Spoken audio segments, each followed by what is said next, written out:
Bienvenue à tous. Merci pour votre présence sur cet atelier transition et ses calumnies. Une heure pour comprendre et s'adapter à la directive européenne CSRD avec Marianne Carpentier qui est ESSEC 2016. Donc merci beaucoup Marianne, je te passe la main et bon webinaire à tous. Merci Sonia et merci à tous pour votre présence. Merci à ESSEC Transition Alumni d'organiser ce webinaire. Il y en avait déjà eu un, certains avaient peut-être participé en octobre sur ce sujet de la CSRD. Comme c'est une matière en mouvement, vous allez le voir, il y a des choses qui ont évolué depuis, avec notamment le fait que le texte a été adopté, a été transposé en droit français en décembre et est entré en vigueur donc au 1er janvier 2024. Alors, pour me présenter rapidement, donc je suis ESSEC 2016. J'ai démarré ma carrière en banque d'investissement. J'étais chez Natixis pendant 4 ans, d'abord en conseil interne et ensuite à l'inspection générale. Donc, j'avais commencé à traiter un petit peu les sujets audit et réglementation. Et ensuite, j'ai rejoint le conseil en stratégie que je n'ai pas quitté depuis, d'abord en tant que salarié euh, chez Exton, qui a été depuis racheté par Accenture, chez Bain, et enfin au cabinet de Jacques Attali, où j'ai commencé à me spécialiser sur des sujets de stratégie environnementale.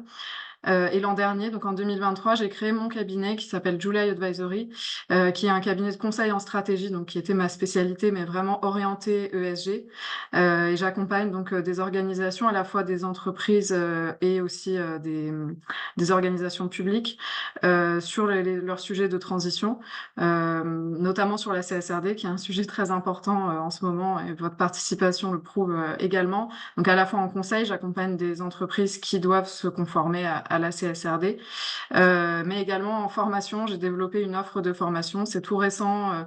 J'ai fait une première formation de 4 jours dans un cabinet de conseil pour préparer des consultants à accompagner leurs clients sur ces sujets-là. J'accompagne également, disons que j'ai des briques d'expertise complémentaires comme le bilan carbone et également la comptabilité multicapital avec le modèle CARE. Et ça, je vous en parlerai à la fin de la présentation parce que CARE peut être un outil très intéressant pour la CSRD. Alors, je vous présente rapidement l'agenda, donc environ 40 minutes de présentation et après 15-20 minutes d'échange, avec une première partie pour vous donner du contexte. D'ailleurs, j'ai vu que c'était des demandes récurrentes de certains pour comprendre comment ça s'articule avec notamment le pacte vert européen, avec les autres réglementations, quelles sont les différences avec les autres initiatives de standardisation à l'étranger. Donc on parlera de tous ces sujets dans un premier temps. Ensuite, on rentrera un peu plus dans le contenu. Alors évidemment, on n'aura pas le temps de rentrer dans le détail des 12 normes SRS. Il y a environ 300 pages qui ont été publiées par l'EFRAG et qui détaillent toutes ces normes. Mais voilà, je vous présenterai l'articulation de ces normes, des exemples d'indicateurs qui peuvent être demandés. Également, je vous parlerai du principe de la double matérialité, qui est vraiment le principe fondamentale de cette réglementation et qui la distingue notamment des autres textes à l'étranger. Et enfin, on parlera de sujets de concrétisation, donc à la fois la structure d'un rapport, le calendrier de mise en œuvre, des conseils pour la mise en œuvre et donc l'exemple du modèle CARE et ce que ça peut apporter dans une mission. Alors, si on démarre avec le contexte, je voulais d'abord commencer par reposer un petit peu les enjeux. On parle souvent donc disons que la CSRD, je voulais vous montrer comment ça s'intégrait dans l'ensemble des politiques publiques. Donc, pour résumer, on a des objectifs de durabilité qui vont être présentés et approuvés au niveau international. Par exemple, l'accord de Paris, donc sur le réchauffement climatique, c'est un accord qui est partagé par de nombreux pays. Les objectifs de développement durable de l'ONU, donc les 17 ODD, voilà, c'est des objectifs un peu transverses auxquels les entreprises peuvent et doivent se soumettre. Mais ensuite, pour y arriver au niveau des politiques publiques, il y a plusieurs méthodes, on va dire. La première, et c'est ce que vous voyez là sur la gauche, c'est tout simplement les interdictions, donc des réglementations qui vont interdire. Par exemple, c'est ce qui s'est produit pour préserver la couche d'ozone avec certaines substances, les CFC. Bon, bah, voilà, on les a interdites et ça permet de résoudre un problème environnemental, par exemple. Ensuite, il y a tout ce qui va être impôts et taxes. Et donc là, ça va être des mécanismes de monétisation des externalités. Par exemple, c'est le fait de mettre en place un marché carbone, des taxes, taxes carbone, prix du carbone. Ça se fait beaucoup sur les sujets carbone. Mais ensuite, donc ça, c'est on va dire deux types de politiques publiques négatives qui vont empêcher certaines actions. Mais après, on a aussi des actions, des politiques publiques qui peuvent être positives et incitatives. Donc il y a tout ce qui va être encouragement d'investissement public, de subventions aussi pour encourager des activités durables. Et enfin, et là, c'est la jonction entre le public et le privé, c'est quand le régulateur cherche à orienter des flux de capitaux privés vers des investissements qui ont un enjeu de durabilité. Et ça, c'est fondamental et c'est là-dedans que s'inscrit la CSRD. Et là, il y a quand même derrière l'idée que c'est l'information qui va permettre une information parfaite, pure, homogène, qui va permettre d'orienter des flux de capitaux, puisque si les investisseurs ont une information claire, eh bien, ils pourront faire des choix avisés. Voilà, c'est un peu un principe sur lequel notre économie repose, qui est peut-être pas toujours parfaitement vérifiable, mais en tout cas, c'est l'idée derrière.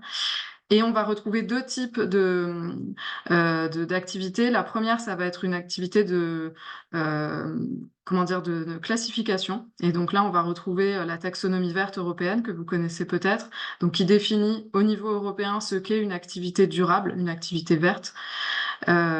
Et ensuite, et c'est là où s'inscrit la CSRD, ça va être d'homogénéiser cette information de durabilité. Donc d'expliquer quel type d'indicateurs on veut avoir sur l'ensemble des politiques des entreprises, des politiques de durabilité. Un point important, donc là pour juste vous donner les directives qui existent, qui vont dans ce sens, il y a la SFDR, donc qui est pour les acteurs strictement financiers, la NFRD, donc qui était l'ancêtre de la CSRD, et un point important entre l'évolution entre NFRD et CSRD, c'est qu'avant on parlait de non-financial, donc extra-financier en français, et maintenant on parle de sustainability. Le S de CSRD, c'est bien pour Sustainability Report. Et donc voilà, on a évacué ce terme d'extra-financier pour le remplacer par durabilité. Et ça, c'est aussi un indicateur très important puisqu'en fait, le but, c'est d'intégrer les enjeux qui auparavant étaient dits extra-financiers aux enjeux financiers pour avoir un rapport de durabilité qui intègre ces deux éléments-là. Alors, pour continuer, donc la CSRD, je vous l'ai dit, elle vient répondre, donc c'est le prolongement, elle remplace la directive précédente, la NFRD, qui datait de 2014 et qui en France se traduisait par la DPEF. Désolée pour tous les acronymes, ça, il y en a beaucoup dès qu'on parle de réglementation. Et donc la DPEF, c'était la déclaration de performance extra-financière. On va avoir les dernières DPEF qui vont sortir cette année, donc là, dans les prochains mois, pour le rapport pour les années donc 2023. Mais à partir de l'an prochain, ce sera donc des rapports de durabilité qui sont encadrés par la CSRD. Euh, donc je ne vais pas rentrer dans le détail, de toute façon vous aurez les slides, mais voilà, la directive précédente, la NFRD, elle s'appliquait aux grandes entreprises et elle demandait déjà un certain nombre d'informations sur des sujets à la fois environnementaux, sociaux et de gouvernance. Donc avec des mérites qui ont permis d'inscrire le développement durable dans la performance des entreprises. Donc toutes les entreprises soumises devaient publier leur rapport extra-financier dans leur rapport annuel. Ça a permis donc d'avoir une meilleure transparence, de promouvoir des cultures d'entreprise responsables. Euh, donc voilà, ça a tout un ensemble de mérites, mais également des limites, avec notamment le manque de normalisation et de comparabilité. Donc il y avait 150 indicateurs qui n'étaient pas normalisés, avec les entreprises, selon les entreprises qui pouvaient reporter des informations différentes. Également, le champ d'application qui était restreint, et on va le voir avec la CSRD, qui s'applique à 5 fois plus d'entreprises. Pour vous donner un petit peu donc les dates principales, là, ce que j'ai indiqué, donc c'est à la fois, bon, en 2015, l'accord de Paris, donc là, l'accord au niveau de la COP, donc un accord international, mais ensuite, c'est des dates qui sont essentiellement au niveau européen et français.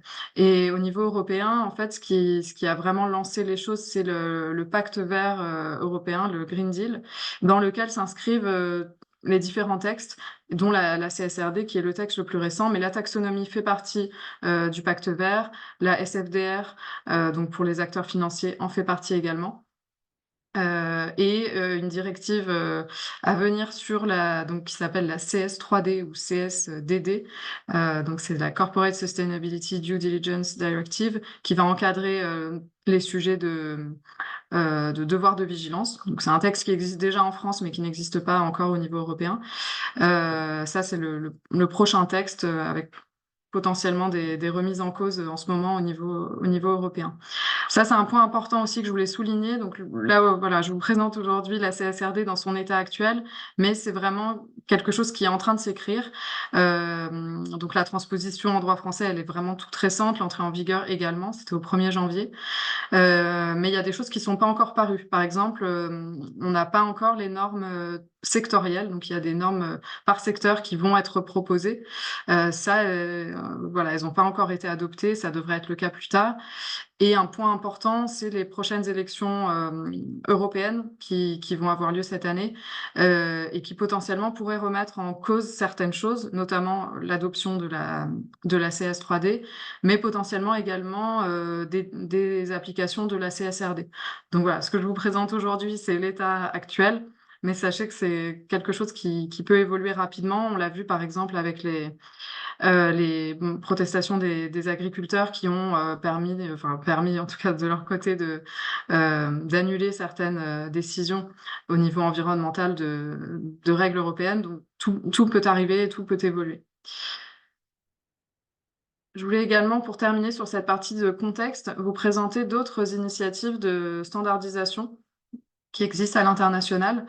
Un point important, c'est que la CSRD, je vous l'ai montré dans un cadre de politique publique, mais elle vient également répondre à un sujet qui était le foisonnement des initiatives de normalisation des informations ESG pour les entreprises et qui venaient d'initiatives très souvent privées. Donc on a vu émerger toutes sortes de labels, de certifications entre les années 2000 et 2020. Et finalement, quand on dit pour les entreprises, ça va être beaucoup d'informations à reporter, en réalité, c'est déjà le cas. Et c'est déjà le problème qu'elles ont à répondre à toutes sortes de questionnaires venant de différents instituts, souvent privés. Et l'ambition de la CSRD, c'est plutôt de simplifier et d'avoir quelque chose de comparable. Et donc ensuite, les entreprises n'aient pas forcément à faire tous ces efforts de reporting sur des labels différents. Mais l'Europe n'est pas la seule à s'être posé cette question de la standardisation de l'information extra-financière. Et il y a notamment une autre initiative dont vous avez probablement entendu parler, qui est au niveau de l'ISSB, donc pour International Sustainability Standards Board, qui est une émanation de l'IFRS. Donc IFRS qui encadre les normes comptables adoptées aujourd'hui par la plupart des entreprises dans le monde et notamment en France. Et donc cet institut qui contrôle donc le reporting au niveau financier a voulu se positionner également sur la partie extra-financière en créant un board dédié et en nommant Emmanuel Faber qui était donc l'ancien PDG de Danone et spécialiste de ces questions de durabilité, donc à la tête de ce board. Et alors j'ai précisé également les États-Unis parce que c'était bien pour souligner que cette initiative l'ISSB n'est pas américaine. Parfois on entend c'est les Américains. Non, c'est vraiment une initiative internationale. C'est vrai à dominance anglo-saxonne, mais les États-Unis ont eux leur propre initiative de standardisation qui est encore indépendante. Et d'ailleurs, pour information, les États-Unis ne sont pas soumis aux IFRS. Ils ont leur propre système comptable. Donc également pour l'information extra-financière, ils sont en train de développer leur propre système. Mais on va dire au niveau international, les deux qui s'opposent ou qui sont différentes, c'est donc l'Europe avec la CSRD et les normes établies par le FRAG, et au niveau donc international anglo-saxon, les normes de l'IFRS. Avec une différence, deux différences principales, c'est que la CSRD s'applique à différents sujets environnementaux, sociaux et de gouvernance, vous le verrez tout à l'heure quand on passera sur les 12 normes, alors que côté IFRS, pour l'instant, ils se sont essentiellement concentrés sur la partie changement climatique, donc sur un seul sujet environnemental. Et la deuxième différence fondamentale qui est la matérialité, avec donc l'Europe et la CSRD qui proposent une approche en double matérialité, alors que ISSB est plutôt orienté matérialité financière. Donc si on rentre dans le contenu, les évolutions principales de la CSRD par rapport à la NFRD, donc je vous l'ai dit, c'est à la fois plus d'entreprises concernées, donc c'est environ 5 fois plus d'entreprises qui vont être concernées avec un calendrier évidemment différent pour les types d'entreprises. Je vous le montrerai tout à l'heure. Également un contenu plus détaillé, donc avec plus d'indicateurs, mais également plus de sujets couverts. Donc dans les sujets environnementaux, il y a le changement climatique, la pollution, l'eau, la biodiversité, l'utilisation des ressources. Le fait de demander aux entreprises de présenter un plan de transition et également un plan de financement. Donc on leur demande de vraiment prouver qu'il y a des moyens financiers associés aux objectifs. Et également le principe de double matérialité, sur lequel on va venir juste après. Point important, c'est aussi l'accessibilité de l'information. Le fait de l'homogénéiser, le but, c'est de faciliter l'accessibilité, notamment pour les investisseurs qui devraient avoir accès à une information la plus homogène possible et la plus facile à comparer possible. Et pour cela, il y a des formats standards qui vont être imposés dans les rapports de durabilité. Alors là, c'est pas encore sorti. Disons que ça va être un format digital et qu'il va falloir taguer en fait dès qu'on publie une information dans le rapport de durabilité, il faudra dire à quel DR, donc Disclosure Requirement, ça se rattache. Ça va être publié prochainement. C'est pas sûr que les premiers rapports de durabilité publiés en 2025 soient compatibles avec ces exigences, mais c'est le but pour ensuite faciliter via des tableaux de référence qui permettront de savoir exactement pour chaque indicateur où est l'information et donc faciliter les comparaisons. Et enfin, un sujet aussi très important pour la CSRD, c'est la participation l'audit et la vérification du reporting. Ça existait déjà au niveau français avec la DPEF où il y avait l'obligation d'avoir un OTI, donc un organisme tiers indépendant pour venir valider les productions, mais ce n'était pas une obligation de la NFRD, donc potentiellement dans d'autres pays européens, ce n'était pas le cas. Donc là, il faudra avoir donc des OTI, ce qu'on appelle les CAC verts. Vous avez peut-être entendu parler de cela. Donc ce sont des CAC classiques qui doivent suivre une formation de 90 heures, il me semble, pour pouvoir auditer ces rapports de durabilité. Là aussi, de leur côté, ça nécessite beaucoup d'adaptation. C'est la première fois qu'ils vont faire ce travail. Et on y reviendra dans les conseils, mais enfin, je peux déjà vous le dire, c'est un point très important. euh, si vous êtes en entreprise ou si vous accompagnez des entreprises pour la CSRD, c'est de travailler, d'être très proche des OTI pour bien s'assurer de la bonne compréhension des sujets, notamment de l'analyse de double matérialité, si elle est bien réalisée, etc. Enfin, c'est un travail côté conseil et côté audit qui est important. Et je voulais donc vous présenter, je vous en ai parlé, vous avez sûrement entendu parler également de ce concept de double matérialité qui est fondamental pour la CSRD et qui la distingue des autres initiatives et donc notamment de l'ISSB qui fonctionne uniquement en matérialité financière. C'est un principe on en entend souvent parler, parfois on a l'impression de le comprendre, mais en fait c'est plus compliqué que ça en a l'air. Pour reposer les choses, donc vous voyez sur ce schéma, là j'ai représenté une entreprise et là la Terre, voilà, la planète, l'environnement, on va dire au sens large. Si on s'intéresse d'abord à la matérialité simple ou financière, en fait, on regarde les impacts de justement l'environnement, l'écosystème, sur une entreprise. Et on va réfléchir en termes de risques et opportunités, c'est-à-dire en termes des conséquences financières que peuvent avoir des évolutions environnementales sur l'entreprise. Donc concrètement, ça va être par exemple s'il y a un tremblement de terre, qu'est-ce que ça veut dire pour l'entreprise, enfin si l'entreprise a des sites implantés dans des zones à risque sismique, est-ce qu'elle doit prévoir dans ses comptes financiers par exemple le risque d'un événement de ce type. Si on regarde plutôt la partie opportunité, bon, malheureusement, il y a souvent plus de risques que d'opportunités, mais il peut aussi y avoir des opportunités, par exemple, pour une entreprise qui va être spécialisée dans le secteur des énergies renouvelables. Et donc, potentiellement, voilà, les enjeux de changement climatique vont faire que son activité va se développer. Mais disons que cette matérialité-là, elle s'entend uniquement d'un point de vue financier, en termes de risque et d'opportunité pour l'entreprise, et elle doit se traduire par de l'argent, concrètement. Ensuite, si on regarde l'autre pendant, donc, qui s'appelle la matérialité d'impact, ici, on change de perspective au niveau de l'entreprise.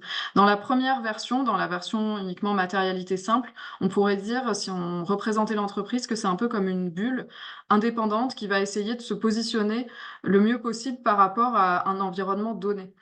Euh, En revanche, en matérialité d'impact, là, la vision de l'entreprise, elle est un petit peu différente. Plutôt que de considérer que c'est quelque chose d'indépendant qui va chercher à se positionner pour capter de la valeur ou éviter des risques, on considère que l'entreprise fait pleinement partie de son écosystème et que elle l'influence autant qu'elle est influencée par lui. Donc c'est une différence aussi dans la philosophie en fait de la représentation des entreprises. Et là, ce qu'on va regarder, ce sont les impacts des activités de l'entreprise sur son environnement, à la fois naturel et humain. Et là, c'est des impacts qui ne sont pas toujours qualifiables d'un point de vue financier. C'est parce que voilà, c'est pas toujours possible et la CSRD insiste là-dessus et donc elle a bien défini ces trois termes, donc c'est IRO pour impact, qui est aussi traduit en français par incidence, risque et opportunité. Donc les impacts, c'est vraiment la matérialité d'impact qui constitue donc la double matérialité. Risque et opportunité, ça va être de la matérialité simple ou financière. Mais ce que je vous propose pour rendre ça un petit peu plus concret, parce que je sais que ça peut paraître abstrait, un peu trop philosophique parfois, c'est de vous donner un exemple rapide et on pourra y revenir éventuellement dans les questions. Si on s'intéresse à un réseau d'EHPAD, donc je ne veux citer personne, j'ai juste mis une photo comme ça, et si on se posait la question, comment le soin apporté à des êtres humains est-il pris en compte? Et donc, je voulais juste vous partager les deux types de matérialité. Si on regarde d'abord en matérialité simple ou financière, donc là, on va regarder les impacts que ces enjeux-là, donc là, c'est des enjeux sur des êtres humains, donc des personnes âgées en l'occurrence, et éventuellement également les travailleurs, donc les salariés ou les prestataires qui travaillent dans ces EHPAD. Comment ça impacte la performance financière de l'entreprise? Si on regarde par exemple en termes d'opportunités, on pourra se dire que réduire les coûts de personnel, ça présente une opportunité financière parce que ça va se traduire dans les états financiers.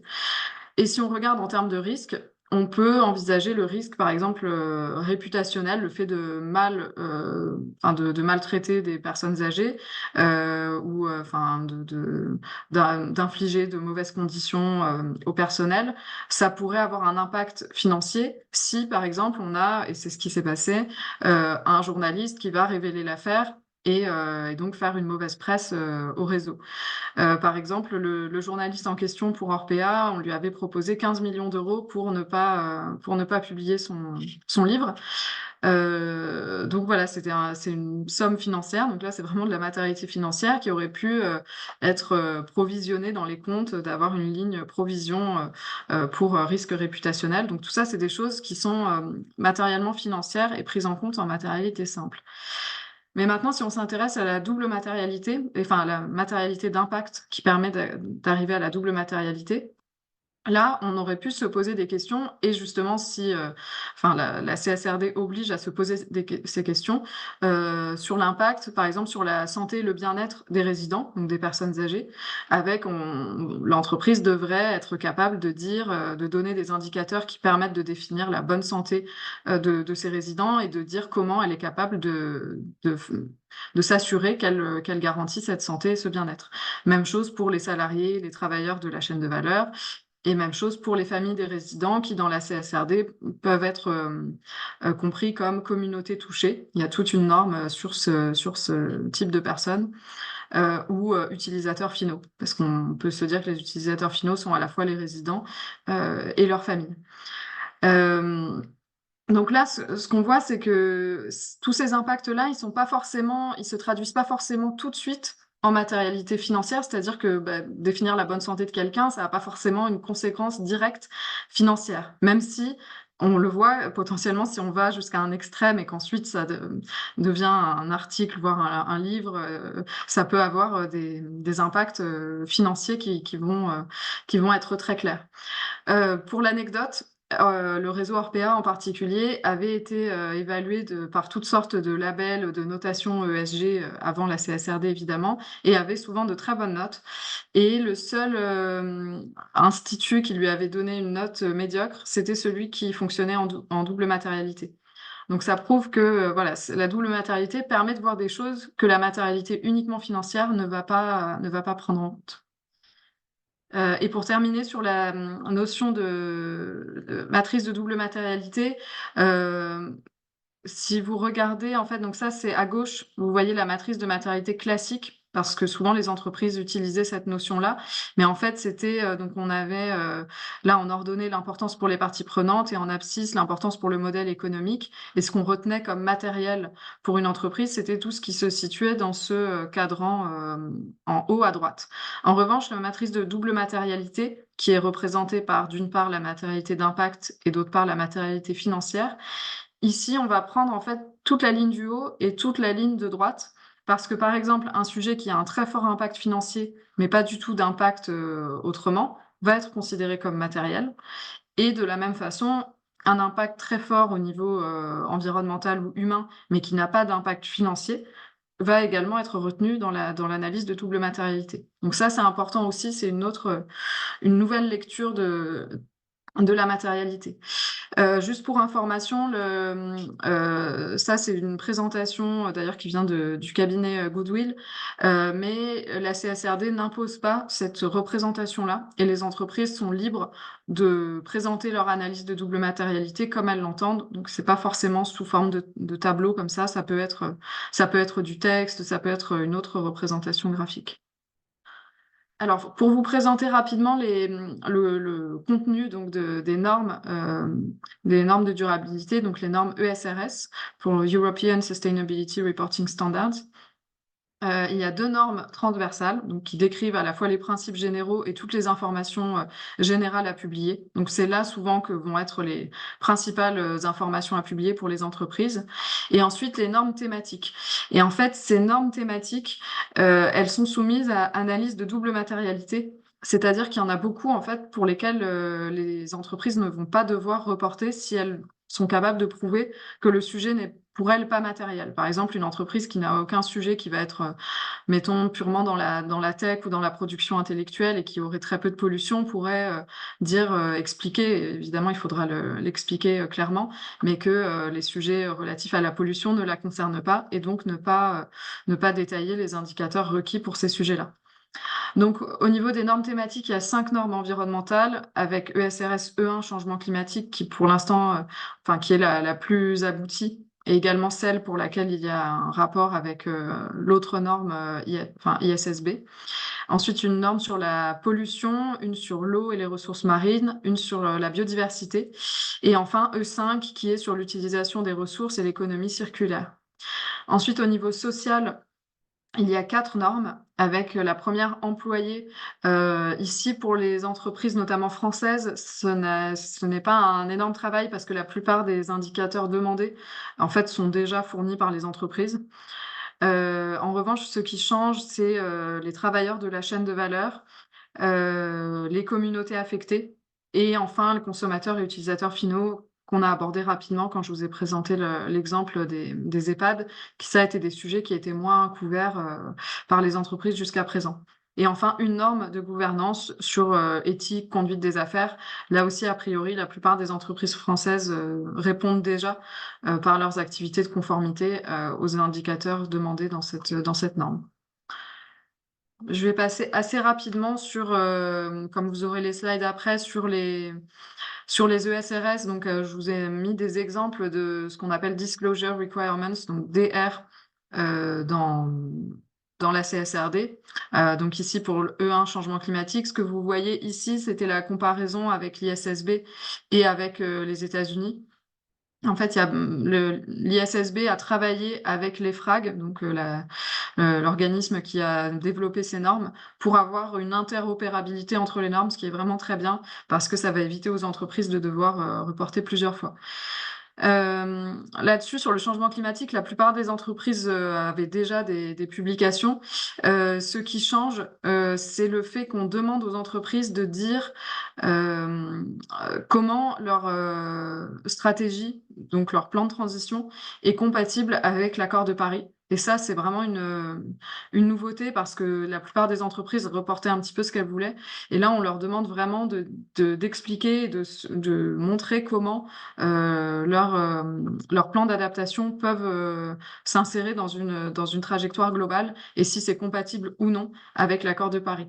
Point important, et ça qui est global pour la CSRD, la CSRD, c'est vraiment ça invite à la transparence des entreprises, mais pas à l'action. Enfin, c'est évidemment le but ensuite, mais disons que c'est pas une obligation d'être conforme à l'accord de Paris, mais c'est une obligation de dire en quoi l'entreprise peut se conformer à une trajectoire compatible ou pas.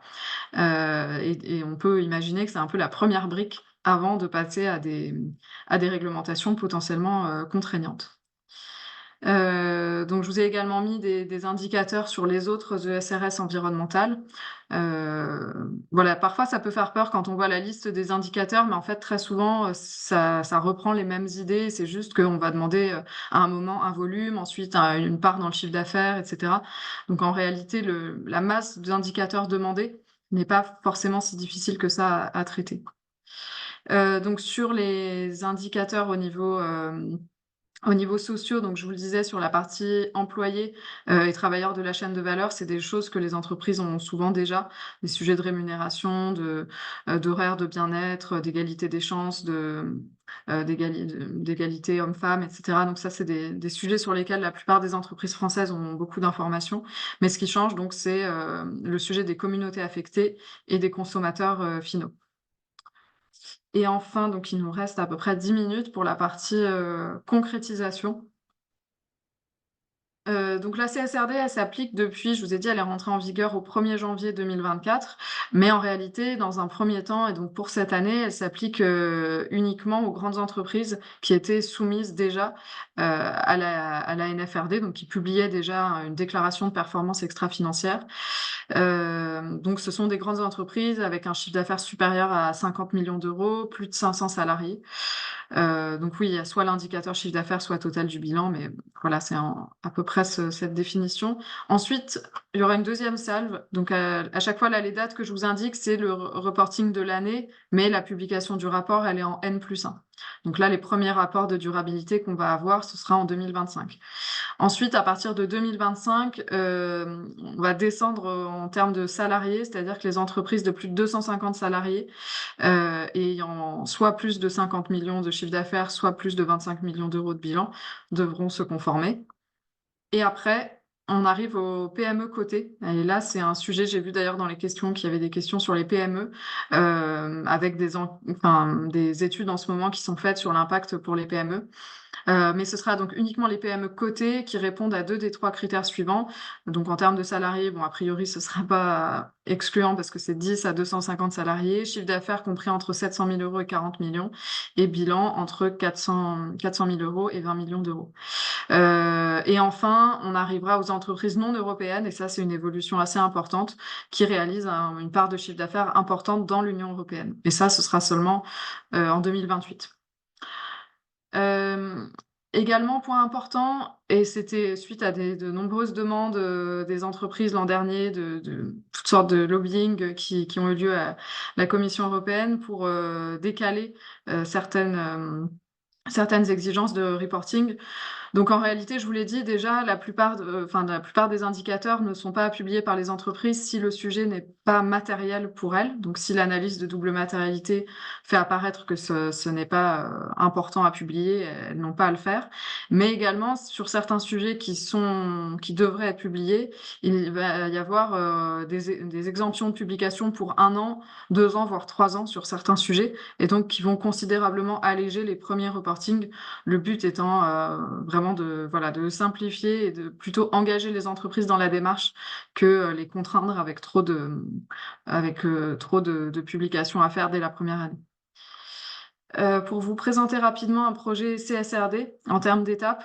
L'étape 1, donc préparation du projet, c'est-à-dire enfin, rentrer dans le sujet, surtout connaître, faire un état des lieux des parties prenantes, du modèle d'affaires de l'entreprise, éventuellement de sa stratégie, enfin voilà, poser tous les enjeux de stratégie de durabilité de l'entreprise. Ensuite, il y a la réalisation de l'analyse de double matérialité. On en a parlé tout à l'heure avec toutes sortes de méthodes qui existent pour coter les impacts financiers et les impacts et enfin donc les risques et opportunités et également les impacts. À partir de là, c'est là qu'on va identifier tous les sujets qui doivent être publiés et faire partie du rapport. Et donc, ce ne sera pas l'ensemble des indicateurs qui existent. Ensuite, l'analyse d'écart, qui est une étape très importante, ou gap analysis. Là, c'est de comparer entre ce que l'entreprise doit publier et ce qu'elle a déjà, donc notamment par rapport à la DPEF ou à d'autres systèmes d'information, de vraiment identifier ce qui est nouveau. Et à partir de là, on va être capable de définir des feuilles de route projet pour l'entreprise, et donc de rentrer vraiment dans la mise en œuvre, avec toute une partie structuration de feuilles de route et toute une partie données, parce que parfois, tout simplement, les données n'existent pas et donc il va falloir aller les chercher. Mais je voudrais insister sur un point, c'est que parfois c'est trop présenté, la CSRD est trop présentée comme un sujet purement data, alors qu'en réalité, c'est aussi enfin, c'est surtout un sujet de transformation, de stratégie, de modèle d'affaires des entreprises. Et l'aborder uniquement sous l'angle data conformité, c'est passer à côté du sens de la CSRD et aussi de l'opportunité d'en faire quelque chose de plus pour les entreprises. Donc à la fin, on arrive à la publication du rapport de durabilité. Et enfin, en étape 6, tout ce qui est suivi, amélioration continue, puisque publier le premier rapport de durabilité, c'est seulement le début du process, sachant que c'est un exercice annuel, et que le but, c'est aussi de mettre en place une stratégie de long terme, pour suivre les engagements de durabilité des entreprises. Là, je passe rapidement parce que vous l'aurez, donc sur la structure du rapport de durabilité, ce qui compte, c'est surtout d'avoir ces systèmes de tags qui vont permettre de comparer les informations entre les entreprises. Et je vais terminer avec le modèle comptable CARE dont je vous avais parlé au début, qui est intéressant parce que ça permet, si on s'y conforme, de répondre à 90% des exigences relatives à la CSRD. Pour vous présenter rapidement, CARE, donc c'est une méthode de comptabilité multicapitale qui a été créée il y a une dizaine d'années, au départ uniquement d'un point de vue académique. Donc c'était Jacques Richard qui a créé cette méthode, professeur à Dauphine, qui a été ensuite repris par Alexandre Rambaud, qui est toujours professeur et responsable de la chaire comptabilité écologique. Mais depuis, surtout, ce qui est intéressant, c'est qu'il y a eu des expérimentations en entreprise pour montrer comment ça pouvait fonctionner. Et CARE, donc juste pour vous expliquer le concept, c'est que ça fait évoluer les bilans, les comptes de résultats et les indicateurs de performance en intégrant les enjeux extra-financiers dans les états financiers de l'entreprise. Et donc, ça permet déjà de répondre en fait au sujet de la CSRD, qui est de mettre en lien le financier et l'extra-financier. CARE, en fait, ça fonctionne en définissant des capitaux. Donc, les capitaux, c'est des entités qui vont être importantes pour l'entreprise, pour son fonctionnement. Donc, par exemple, ça va être souvent les êtres humains, parce qu'il y a toujours des salariés dans une entreprise, mais ça peut être également le sol, si c'est une entreprise dans l'agriculture, voilà, qui va exploiter des sols. Euh, ça peut être l'eau, ça peut être, et c'est très souvent le climat. Enfin voilà, c'est tout ce qui permet le fonctionnement de l'entreprise, et aussi ce sont des entités sur lesquelles l'entreprise a une action. Et CARE va définir de bons états écologiques sur ces capitaux. Donc on va définir ce que c'est qu'un être humain en bonne santé, ce que c'est qu'un capital climat en bonne santé, ce que c'est qu'un capital sol en bonne santé, et voir ensuite l'impact que l'entreprise a sur ses capitaux et sur leur bon état. Donc souvent, c'est une dégradation. Parfois, ça peut être une amélioration. Dans le cas d'une dégradation, on va regarder quelles sont les actions à mettre en place pour permettre de revenir à un bon état. Et ces actions-là, ce sont ces actions-là qui vont être chiffrées et intégrées dans les états financiers comme action de restauration en fait des capitaux.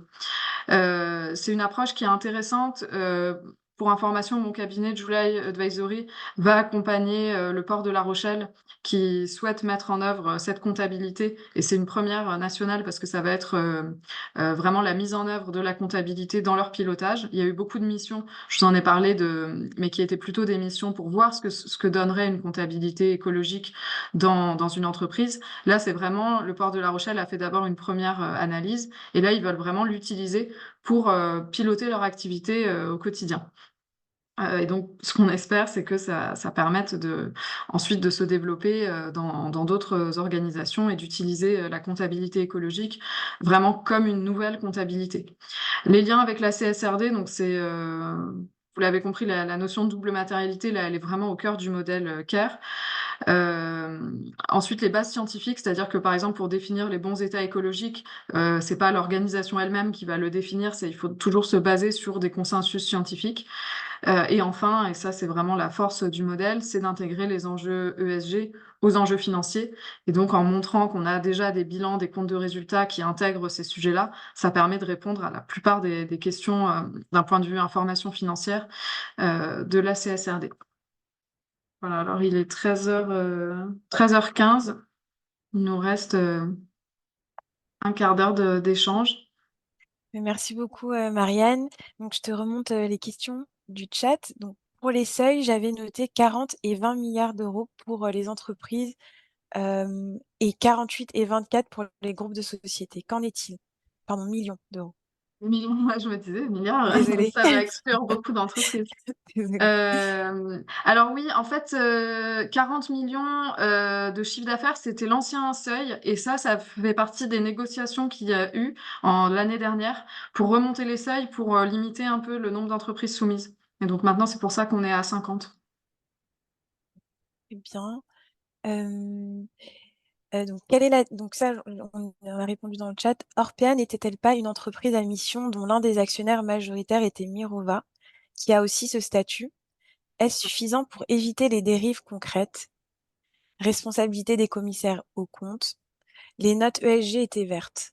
Donc, tu as en partie commencé à aborder ce sujet, mais je ne sais pas si tu veux Oui, compléter. non, c'est une très bonne remarque. Je ne sais pas si, j'imagine, oui, si la personne le dit que Orpea était entreprise à mission. Et effectivement, ce qui était vu, c'est qu'Orpea avait de très bonnes notes ESG de toutes sortes enfin, d'organismes de certification. Donc c'est inquiétant parce que ça prouvait, enfin, mais en même temps, ça va dans le sens de l'objectif de la CSRD qui est de normaliser l'information, puisque en fait la multiplication de ces indicateurs permettait à des entreprises d'avoir de bonnes notes si elles répondaient en fait pardon, si elle répondait à un certain nombre de points ESG qu'elle devait faire probablement.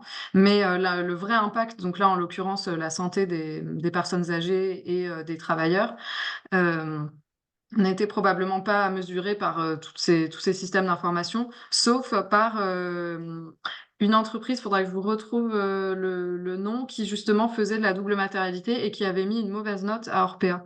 Et donc voilà, c'était l'exemple intéressant pour montrer que la double matérialité permet d'identifier ce type de problème. Merci beaucoup. La CSRD aura-t-elle une valeur juridique? En d'autres termes, ce document sera-t-il opposable en justice? Alors oui, la question des sanctions, donc les entreprises enfin, qui rentrent dans les cases sont vraiment soumises à publication. Si elles le font pas, il y a différents types de sanctions. Donc il y a des sanctions d'abord pour, par exemple, si juste elles publient pas le rapport, là c'est assez faible, hein, c'est un peu moins de 4 000 euros d'amende. Donc bon, on peut se dire que pour des grands groupes, ça change pas grand-chose. En revanche, ce qui peut être très gênant, c'est qu'elles n'ont pas le droit ensuite de passer des marchés publics. Donc, elles sont pas ouvertes au marché public. Ça, c'est uniquement pour la non-publication. Ensuite, il y a deux autres sujets qui sont potentiellement beaucoup plus sérieux. Il y a le non-audit. Donc, si elles ne font pas auditer leur rapport, là, c'est 30 000 euros d'amende et surtout 2 ans d'emprisonnement pour les dirigeants. Et enfin, entrave à l'audit. Alors là, c'est le pire. Entrave à l'audit, bon, il faut le prouver, mais si c'est prouvé, c'est 75 000 euros d'amende et 5 ans de prison. Bon, ça, c'est les sanctions. Dans les faits, je pense pas qu'il y aura beaucoup de... Enfin, a priori, les entreprises vont publier quelque chose. Après, ce sera peut-être pas d'une qualité parfaite dès le début, mais en tout cas, elles vont être... Enfin, elles vont toutes le faire, surtout celles qui sont déjà soumises à la DPEF. Après, la notion de opposable, je me demande si dans la question n'avait pas un sens complémentaire qui était de dire bah, si une entreprise s'engage voilà, à réduire ses émissions, par exemple, à horizon 2027, et si en 2027 elle ne l'a pas fait, est-ce que un collectif pourrait se retourner contre elle? Ça, c'est possible. En fait, c'est soumis à un cas. Il faudra qu'un collectif se forme pour monter une action. C'est un point intéressant. Et en fait, ce que je vous disais dans la présentation, c'était que la CSRD n'est pas une obligation d'action, mais de transparence. Donc, il faut communiquer sur ce que fait l'entreprise et ses plans de transition. En revanche, c'est pas une obligation de, par exemple, d'être conforme à l'accord de Paris, parce que de fait, il y aurait très peu d'entreprises qui pourraient continuer. Mais dans l'esprit des commentateurs, enfin, ce qu'on lit souvent, c'est que c'est vu un peu comme une première étape qui va ensuite permettre potentiellement d'engager des obligations d'action et notamment la directive CS3D, donc sur la due diligence, donc le devoir de vigilance. Là, pour le coup, elle inclut des sujets vraiment d'obligation d'action. Et c'est aussi pour ça qu'elle est un peu bloquée en ce moment au niveau européen. Merci beaucoup, Marianne. Donc la ESRS E1 n'est-elle pas obligatoire, même si c'est non matériel? Alors oui, c'est une très bonne question parce que ça, j'ai pas pris le temps d'en parler. En fait, ESRS E1, c'est une exception par rapport aux autres dans le sens de la charge de la preuve. Donc, je vous ai dit que la double matérialité, il faut faire l'analyse de double matérialité et ensuite prouver, donc, par exemple, que la pollution ne s'applique pas ou que la biodiversité, mettons, si l'entreprise n'a pas d'impact sur la biodiversité, elle peut prouver que c'est pas le cas et donc elle n'a pas à répondre aux indicateurs. En revanche, pour le changement climatique, là, c'est plus compliqué. Si une entreprise veut dire que, elle n'a pas d'impact sur le changement climatique, elle a beaucoup plus, elle est obligée de publier je sais, je pourrais vous envoyer la liste, mais au moins une vingtaine d'indicateurs pour expliquer pourquoi elle n'y est pas soumise. Donc en fait, elle doit vraiment justifier. Elle peut pas juste dire ce n'est pas matériel et donc on publie pas. Elle doit justifier en quoi ce n'est pas matériel. Et honnêtement, je pense qu'il y aura aucune entreprise qui va pouvoir. Enfin, parmi les grandes entreprises, elles ont forcément des émissions et donc le changement climatique va forcément être matériel pour la plupart. Je pense éventuellement qu'il y aurait peut-être des PME qui pourraient y échapper si c'est des entreprises vraiment orientées prestations intellectuelles et qui ont très peu d'émissions, mais même il y aura toujours les émissions liées au bâtiment, au transport des personnes. Donc ça va être difficile d'y échapper. Merci. Est-ce qu'un calendrier précis existe déjà pour les normes ESRS sectorielles? Les 5 premières sont attendues d'ici juin, mais 35 autres sont prévues. Les secteurs concernés sont-ils déjà connus? Alors, sur les normes sectorielles, non, c'est un peu en débat. Normalement, ça doit être publié pour les premières, oui, cette année, avec les premières qui sont agriculture, alimentation. En fait, c'est les secteurs considérés comme les plus émetteurs de gaz à effet de serre, hein, même si la CSRD n'est pas uniquement sur le changement climatique. Donc, il y a l'agriculture, alimentation, production d'énergie, transport routier, véhicules, textile et mines et enfin oil and gas. Donc j'avais vu qu'il y avait une question sur le secteur de la construction. Ça fait pas partie des premières normes sectorielles qui vont être publiées, sachant qu'il y a la question ensuite de savoir quand elles seront à respecter, parce qu'il y a d'abord la publication, mais ensuite on sait pas encore l'horizon pour le reporting, si ce sera dès l'an prochain ou si ce sera un peu décalé. Merci beaucoup. Le fait que les sociétés de moins de 250 salariés sont souvent, mais pas toujours, des prestataires des plus grosses n'induit-il pas une couverture plus grande du tissu économique par un effet tiers? Oui, ça c'est ouais, une très bonne question. C'est vrai que j'en ai peut-être pas assez parlé, mais une évolution de la CSRD, c'est tout ce qui concerne la chaîne de valeur, la prise en compte de la chaîne de valeur. qui est vraiment très important. Donc en France, on avait avec le devoir de la loi sur le devoir de vigilance déjà un petit peu ces sujets, notamment pour la partie sociale. Donc là, dans la CSRD, c'est la norme sur les travailleurs de la chaîne de valeur. Dans les normes sociales, mais il n'y a pas uniquement les impacts sur les travailleurs de la chaîne de valeur, il y a aussi, en fait, si on regarde toutes les SRS environnementales, les sujets de chaîne de valeur sont importants parce que voilà, sur les sujets de pollution, de biodiversité, c'est à la fois l'impact de l'entreprise, mais également des acteurs de sa chaîne de valeur. Donc potentiellement, en effet, ça va avoir des impacts sur des entreprises plus petites qui sont pas directement soumises à la CSRD en termes de publication, mais dont les partenaires qui vont y être soumis pourraient demander de nouvelles informations, ce qui est déjà le cas, hein, et il y a d'ailleurs toutes sortes d'entreprises qui se sont développées comme SourceMap pour être capable de tracer les chaînes de valeur, notamment dans le domaine textile, où il y a énormément de fournisseurs, et aussi, également dans le domaine agroalimentaire. Et donc oui, la CSRD va encore plus pousser cette traçabilité à la fois au niveau des travailleurs et aussi au niveau des produits et des impacts environnementaux. Très bien. Les filiales des grandes entreprises sont-elles aussi soumises à la CSRD, donc avec un bilan de plus de 25 millions d'euros et plus de 500 salariés? Oui, alors oui, à la fois les filiales de grandes entreprises en Europe, mais également, vous l'avez vu quand on a parlé du calendrier, les filiales de grandes entreprises non européennes, mais enfin, qui sont basées en Europe, dont le siège n'est pas européen, mais qui ont des activités en Europe, peuvent y être soumises si elles rentrent dans le chiffre d'affaires minimal. Ensuite, sur la publication du rapport, a priori, c'est l'entité mère qui porte le rapport de durabilité pour l'ensemble de ses filiales. Mais après, potentiellement, si une filiale veut reporter de façon distincte, après ça peut se faire comme ça se faisait déjà d'ailleurs pour les rapports des PEF, en accord avec l'OTI. Mais a priori, c'est quand même la société mère qui porte l'ensemble, un rapport de durabilité consolidé pour l'ensemble de ses filiales. Eh bien, une petite remarque à dire, donc les écrits de Gbegbo sur les sujets et les tests pragmatiques avec Osterling de ce modèle CARE, c'est passionnant. Donc voilà, invitation à aller découvrir ça.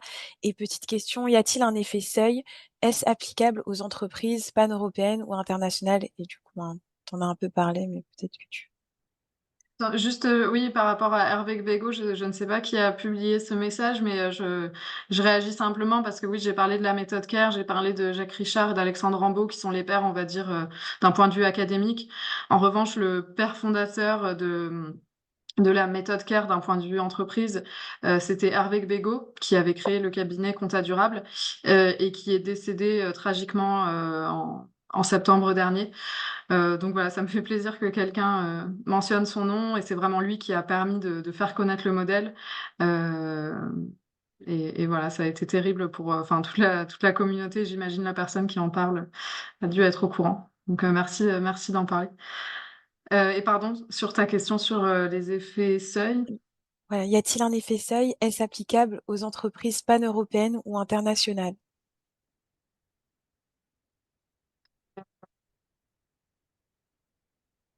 Alors, bah, il y avait, enfin, je sais pas si je comprends bien la question, mais le fait que des entreprises qui ne sont pas européennes, mais qui ont une activité en Europe, avec un certain chiffre d'affaires, vont y être soumises, ça oui, mais c'est seulement à partir de 2028.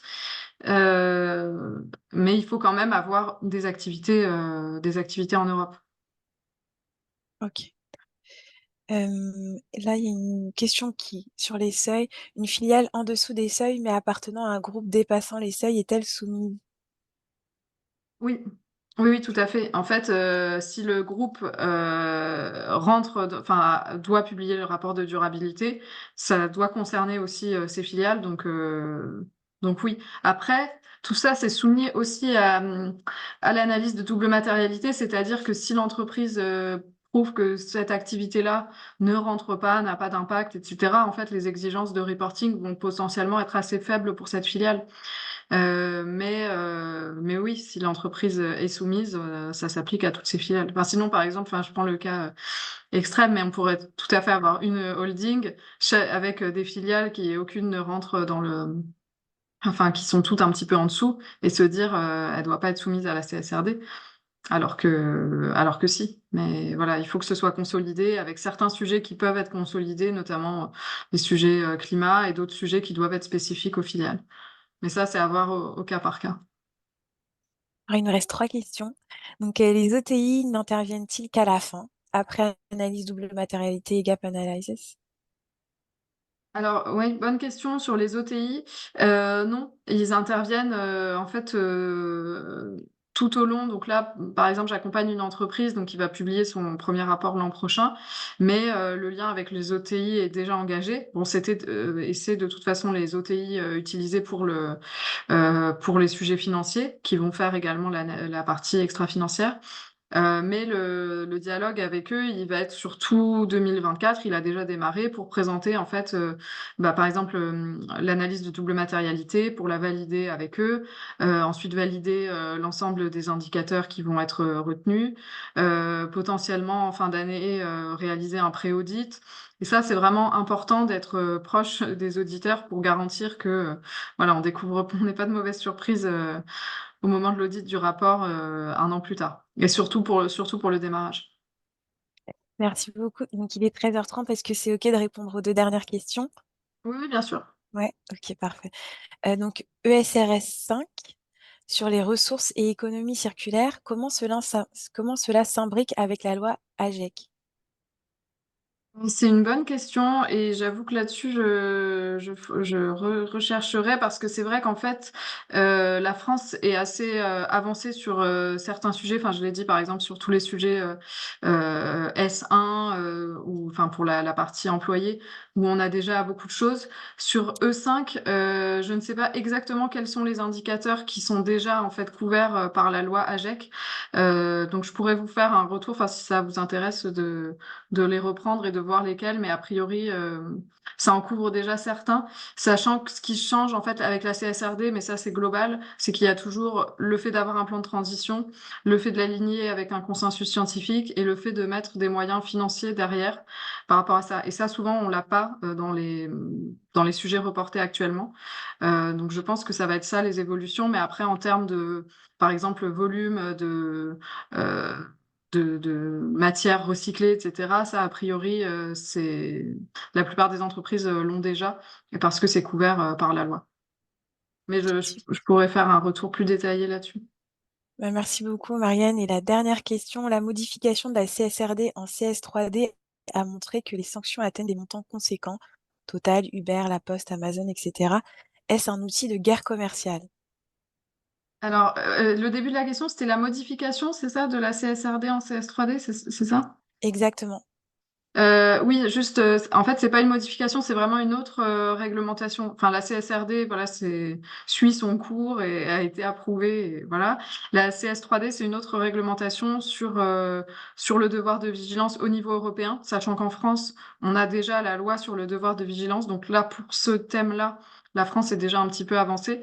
Et effectivement, dans ta question, il y avait la référence à la Poste. La Poste a été condamnée récemment par rapport à cette loi devoir de vigilance.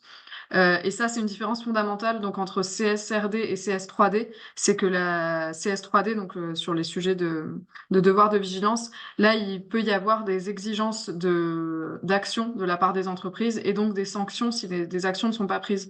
En réalité, la CSRD, il y a très peu de risques directs pour les entreprises puisque c'est surtout une obligation de transparence.